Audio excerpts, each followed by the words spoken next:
Si existiera una expresión que nos definiera como especie, sin lugar a duda, esta expresión sería la pregunta ¿por qué?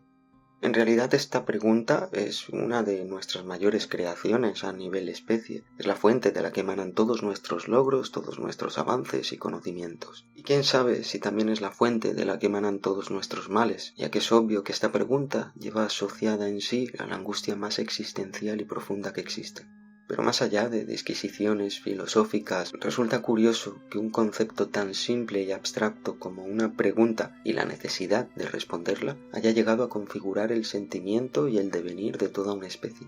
Y es por esto que quizá deberíamos otorgarle el valor que realmente le corresponde a la hora de educar a los más pequeños y tomar plena conciencia de que la pregunta ¿por qué? Es la primera y más poderosa herramienta que debemos darle a nuestros hijos. Es el mejor juguete que recibirán en sus vidas, el juguete de la humanidad. Lo primero que debería aprender un niño es a preguntarse el porqué de las cosas, y de hecho, de forma natural, todos los niños lo hacen, todos pasan por esa etapa. Pero en la respuesta que los mayores les damos hallamos la raíz de muchos de los problemas de nuestra sociedad adulta. Cuando un niño empieza a preguntar el porqué de cualquier cosa, acostumbra a recibir dos tipos de respuesta. O bien recibe respuestas evasivas o directamente no recibe respuesta alguna, o bien recibe una respuesta inmediata, veraz y contundente. El primer tipo de respuesta ante las dudas del niño ya representa un auténtico clásico en el campo de la mala educación. Todos conocemos los diferentes modelos de malas respuestas, de niño no preguntes eso, ahora no tengo tiempo o ya lo sabrás cuando seas mayor, etc. Sin embargo, en el segundo tipo de respuesta, en la inmediata, representa el paradigma social comúnmente aceptado de lo que es la buena educación. El niño expone una duda y recibe una respuesta inmediata, bien estructurada y adecuada a su nivel de comprensión. Este tipo de respuesta también podría ser errónea, tan errónea que inconscientemente nos ha marcado la vida a todos nosotros. Desde pequeñitos estamos acostumbrados a recibir una solución directa procedente de las figuras de autoridad que ya no sabemos buscar por nosotros mismos. Es más, generalmente sentimos profunda desconfianza ante nuestra propia capacidad de razonamiento, como si aún fuéramos niños pequeños que no saben nada.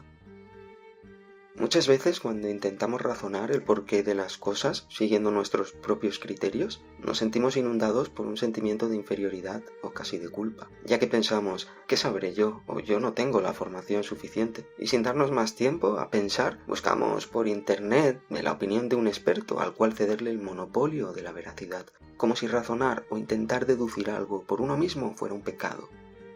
Esta actitud que padece la mayoría de la sociedad y que parece correcta es en realidad el reflejo de una mala educación orientada a negarnos todo poder individual.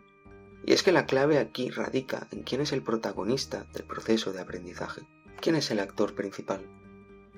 En nuestra sociedad, el actor principal del proceso de aprendizaje está muy claro. Solo necesitamos fijarnos en la configuración de cualquier aula. Es un teatro con espectadores silenciosos y con un único actor protagonista.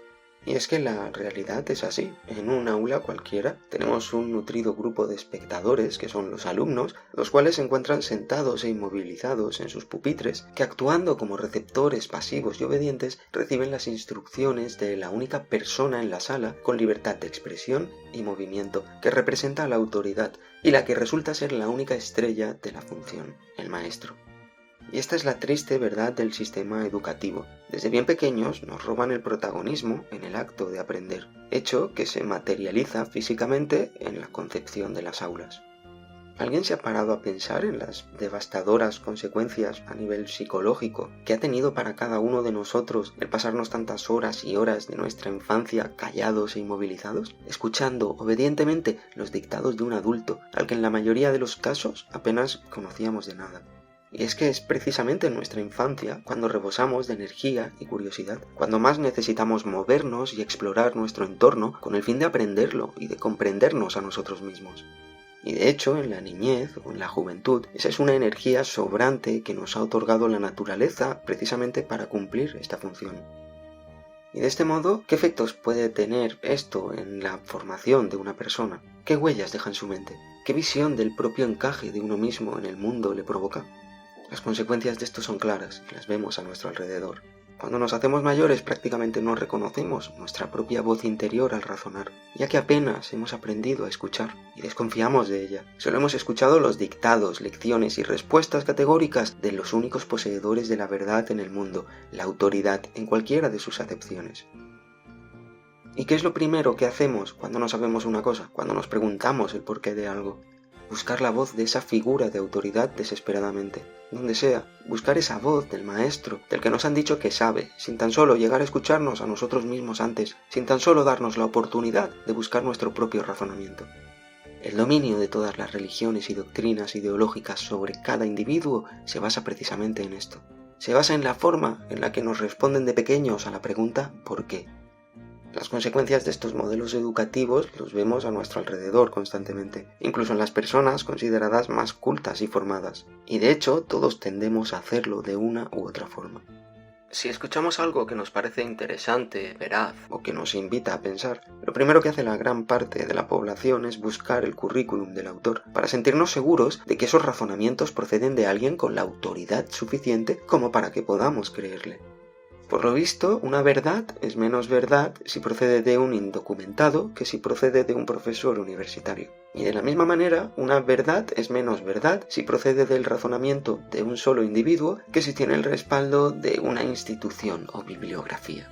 Poco importa nuestro propio criterio, nuestra capacidad de razonamiento, o incluso nuestra propia intuición o el sentimiento que una verdad despierte en nosotros. Esas voces interiores ya no tienen valor, quedaron acalladas cuando de pequeñitos nos encadenaron en silencio a un pupitre y nos dijeron que no servían para nada. Nos programaron para no escucharlas. Y así es como ante dos opiniones diferentes nos inclinaremos siempre por la que disfrute de un rango de autoridad y prestigio social mayor. La que provenga del profesor, del médico, de ese que la sociedad nos ha dicho que es un sabio, aunque nuestro corazón o nuestra mente nos indiquen lo contrario. Un reflejo de estos mecanismos lo encontramos, por ejemplo, en la promoción de la lectura. Consideramos que una persona que lee mucho es una persona necesariamente culta y un ejemplo para el resto de la sociedad. Y lo hacemos porque desde pequeñitos nos han repetido como loros una y otra vez que debemos leer libros, tienes que leer muchos libros si quieres saber cosas. Nos lo han repetido como una letanía, como una doctrina en forma de verdad absoluta. Hay personas que leen literalmente un libro tras otro y por ello son consideradas cultas, pero desgraciadamente el mundo no avanza gracias a las personas que solamente leen. El mundo avanza gracias a las personas que escriben.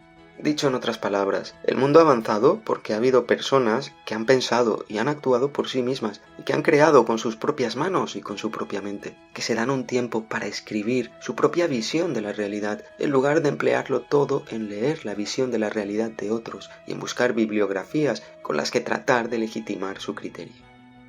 Y es que siempre nos han dicho que para saber debemos leer mucho, que primero debemos leer libros para luego poder pensar y obtener respuestas. Eso es lo comúnmente aceptado por toda la sociedad, pero en el fondo es una gran falacia. Es el reflejo de las inmovilizantes aulas prisión que han moldeado nuestra mente, en las que tras una pregunta siempre automáticamente hay una respuesta del maestro y jamás una búsqueda o un razonamiento propio. Lo cierto es que no debemos leer antes de pensar, todo lo contrario, deberíamos pensar antes de leer. Deberíamos darnos el tiempo necesario para tratar de hallar nuestras propias respuestas, antes de recurrir a las respuestas escritas por los demás. ¿De qué sirve leer 1000 libros y 1000 respuestas si antes de eso no hemos hecho el esfuerzo mental por buscarlas razonando nosotros mismos? ¿Qué es en realidad aprender? ¿Obtener respuestas a las preguntas o hacer el viaje para encontrar esas respuestas? ¿Quién sabe más? ¿Aquel al que le han enseñado a hacer una cosa o aquel que ha tenido que deducir por sí mismo cómo se hace esa cosa? Y es que en realidad hay una enorme diferencia entre ambas posiciones. En la primera uno es el receptor de un conocimiento y en la segunda uno es el creador y el actor principal de su propio conocimiento. En la primera la persona repite los métodos enseñados y en la segunda la persona descubre nuevos métodos y nuevos caminos, adquiriendo sabiduría con ello. Y esta es precisamente la gran pérdida que experimenta la humanidad con nuestros sistemas de educación, que repiten mecánicamente los caminos que nos enseñan en los libros. Perdemos la posibilidad de hallar nuevos caminos hacia las respuestas que significarían una riqueza para todos. Y llegados a este punto, ¿cuál es la respuesta correcta que debería recibir un niño cuando pregunta ¿por qué? Y la respuesta correcta quizá debería ser ¿y tú cuál crees que es la respuesta a esa pregunta? Es decir, deberíamos entregar el protagonismo de la búsqueda de esa respuesta, convertirlo en el protagonista de su aprendizaje, dejar que sea el actor principal, permitirle que juegue con la pregunta, que lucubre sus propias respuestas, que imagine y que explore libremente, aunque no disponga de los datos necesarios, dejarle que ande caminos por los que a nosotros ni se nos pasaría por la cabeza transitar. Y una vez construida su teoría, por más disparatada y absurda que fuera, ofrecerle la posibilidad de contrastarla con otras opiniones, entre ellas las de los maestros y las de los libros, aquellos que se supone que deben saber más. Y aquí es donde reside la clave, contrastar opiniones, es decir, tratarlas de igual a igual, sin rangos de autoridad y sin imposiciones. Con ello, los niños aprenderían a respetar a los que saben más que ellos, pero no hacerlo por obligación y bajo amenaza de castigo, como sucede en el actual sistema educativo, sino a respetarlos por los conocimientos que demuestran. Dicho de otra manera, los niños aprenderían a respetar la sabiduría y no la autoridad. Y al proceder esa sabiduría de alguien que se comporta como un igual y no de alguien que la impone, aprenderían a respetar a todos los que les rodean de forma natural, aprenderían a pensar, aprenderían a aprender, aprenderían a exponer sus ideas y aprenderían a escuchar las de los demás y las suyas propias. Tratando así a los niños, conseguiríamos crear personas valientes para pensar y humildes para aceptar que se equivocan, con personalidad propia, con imaginación, con un criterio irrepetible y, ante todo, con plena confianza en el razonamiento como vehículo para obtener respuestas. Elementos, casualmente todos ellos, indispensables para evitar el adoctrinamiento y la manipulación, base de todos los conflictos a lo largo de la historia y, por qué no decirlo, base de toda la estructura de poder actual. Evidentemente sé que muchas personas se habrán echado las manos a la cabeza escuchando este audio, porque para esas personas esto que estoy diciendo es algo antinatural o incluso peligroso. Pensarán, los niños deben obedecer a sus mayores y aprender lo que les digan, y punto. ¿Cómo vamos a tratar de igual a igual a un ignorante? Pero no debemos hacerles caso, porque este tipo de gente ama las cadenas. De hecho, las necesitan para mantener su posición. Su voz es el grito desesperado del viejo mundo que debimos dejar atrás.